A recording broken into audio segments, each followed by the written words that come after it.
teman-teman. Nama saya Denis Pratama Kurnia.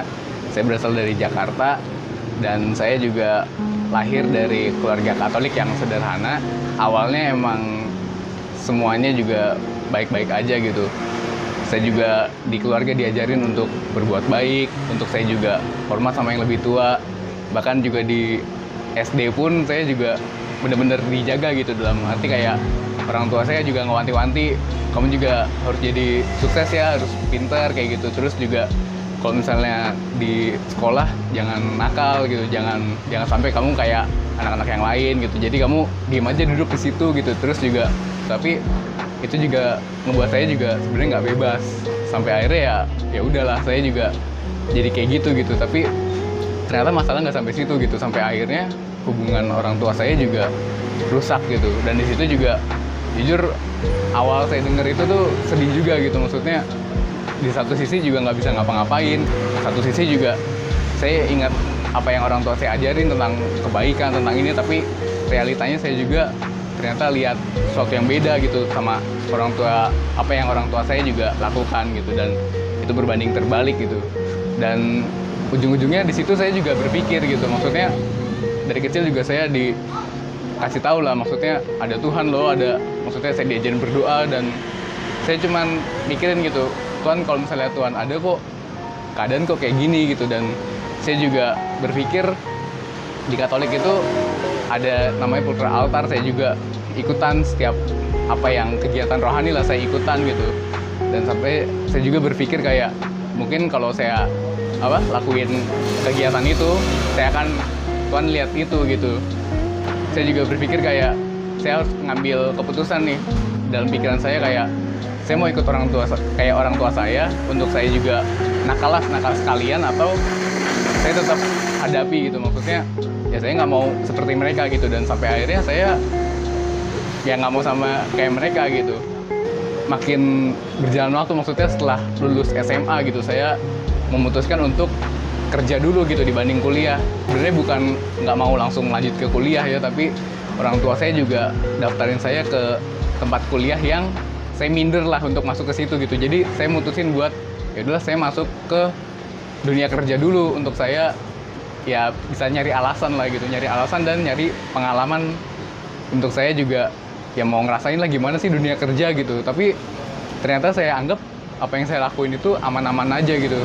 Sampai akhirnya ya dosa itu terus ada gitu. Dosa itu terus ada dan tanpa saya sadari ya, pas SMA, SMP gitu, maksudnya saya mulai mengenal dosa, itu pornografi, dan itu juga suatu hal yang bagi saya wajar gitu, karena teman-teman saya juga bilang ya dosa itu semua juga orang lakuin kok, dan saya juga anggap itu juga kayak oh ya udah, saya juga lakuin gitu. Maksudnya kayak nggak ada yang salah gitu dengan hal itu gitu. Tapi saya berpikir masih ada yang dalam hati saya ya, maksudnya saya berpikir kayak ya udah lakuin ya kegiatan rohani itu gitu, untuk kamu juga ambil bagian, dan di situ juga Tuhan lihat gitu. Bagi saya, menurut saya kayak kalau saya melakukan dosa dan saya melakukan kebaikan, semua juga akan kayak impas lah, terbayar gitu. Tapi ternyata saya pikir-pikir nggak juga gitu. Di samping saya melakukan kegiatan rohani itu, tapi ternyata dosa itu juga terus nggak bisa berhenti ya, dalam arti kayak saya udah coba bertobat dengan cara ini, bahkan dengan cara gereja gitu. Dan di situ cuma saya berpikir gitu, kalau emang Tuhan udah mati untuk dosa manusia, kenapa dosa ini masih ada gitu sampai sekarang. Dan saya nggak tahu jalannya gimana Tuhan untuk saya juga lepas dari dosa ini gitu. Karena bisa di depan orang tuh saya baik, bisa di depan orang saya dikenal sebagai pendiam gitu, tapi jujur di belakang dari itu tuh sebenarnya ada dosa yang mengikat dan nggak bisa lepas dari situ gitu. Ya sampai akhirnya saya juga bergumul sama Tuhan gitu. Saya anggap juga kayak dosa-dosa yang di SMP, SMA gitu tentang pornografi itu kayak udah beres lah sampai pas sekolahan gitu. Ternyata enggak. Seiring berjalannya waktu saya juga punya pacar gitu. Saya juga pacaran nggak bener akhirnya gitu, karena saya juga awalnya ya karena nonton yang nggak bener itu gitu. Tapi di situ saya juga makin berseru gitu sama Tuhan, untuk saya juga minta untuk jalannya sebenarnya pertobatan itu apa gitu. Saya udah lakuin ini, lakuin itu, tetap kayak nggak bisa saya lepas dari hal itu gitu. Dan apalagi Tuhan maksudnya untuk saya bisa sampai sama Engkau gitu, sampai akhirnya ya saya mutusin buat kuliah lah. Maksudnya kuliah dengan kuliah yang tadinya awalnya orang tua saya juga tunjukin ke situ gitu, dan saya jujur udah nyerah dengan kekuatan saya, nyerah dengan keinginan saya untuk saya bisa membuktikan, untuk saya bisa nggak apa-apa kok, kayak misalnya ini jalan saya dan lain-lain, saya udah menyerah gitu, asalkan emang Tuhan tunjukkan jalan itu gitu. Ternyata singkat cerita juga saya masuklah ke kampus itu. Saya masuk ke kampus itu, ada PMK, dan awalnya juga jujur lah, maksudnya saya juga ngambil bagian di situ karena tetap prinsip itu nggak bisa lepas dari saya gitu. Prinsip itu nggak bisa lepas. Ternyata waktu itu juga ada orang yang nyamperin saya ngomongin tentang lahir baru gitu. Dan situ awalnya saya juga nggak ngerti gitu. Bahkan di gereja saya dulu emang maksudnya saya nggak pandai lah baca Alkitab. Saya jarang baca Alkitab gitu, dan emang nggak ngerti apa itu lahir baru gitu. Ternyata pas saya juga lihat di Alkitab, itu ada di Alkitab gitu. Dan saya juga kaget awalnya gitu. Maksudnya apa emang bener Tuhan ini jalannya gitu. Karena saya masih berpikir lagi dengan pikiran saya, kalau Tuhan udah mati di kayu salib itu untuk sekali untuk selamanya gitu. Tapi ternyata enggak gitu.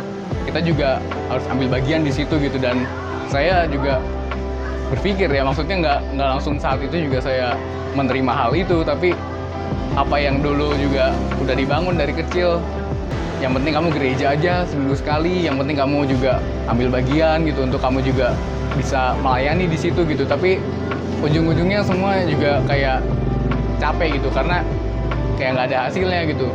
Ternyata saya baru menyadari gitu, untuk kita juga dapat bertobat ya ada pengalaman pribadi untuk kita ketemu Tuhan gitu, dan caranya bukan cara manusia lagi yang saya juga rasakan ya, emang caranya Tuhan gitu, jalannya Tuhan. Dan disitulah saya mengambil lahir baru itu gitu. Untuk saya juga benar-benar ingin ketemu Tuhan, ingin lepas dari dosa itu gitu. Karena sebelum ketemu orang itu pun ada satu pergumulan yang terus saya hadapi gitu. Maksudnya saya juga pengen Tuhan, maksudnya yang saya juga berdoa sama Tuhan, saya minta jalanmu kayak gini, atau tunjukkanlah saya jalan untuk bisa mengenal Engkau ya Tuhan. Saya juga mau mengenalmu, dan doa itu terjawab gitu. Dan saya nggak langsung mikir-mikir lagi gitu, saya juga langsung ngambil tentang lahir baru itu. Saya dibaptis, saya bertobat, saya mengalami gitu kelahiran kembali, yang dimana manusia baru itu ada di dalam diri saya gitu. Dan sampai itulah nggak sampai situ doang, ternyata saya juga terus dihadapkan oleh realita itu, tapi Tuhan menyertai gitu di dalam kita, bukan dengan kekuatan kita lagi, tapi Tuhan yang terus memampukan apa yang juga harus kita lakukan untuk mengikut Tuhan gitu. Itu kesaksian dari saya. Terima kasih teman-teman. Selamat sore.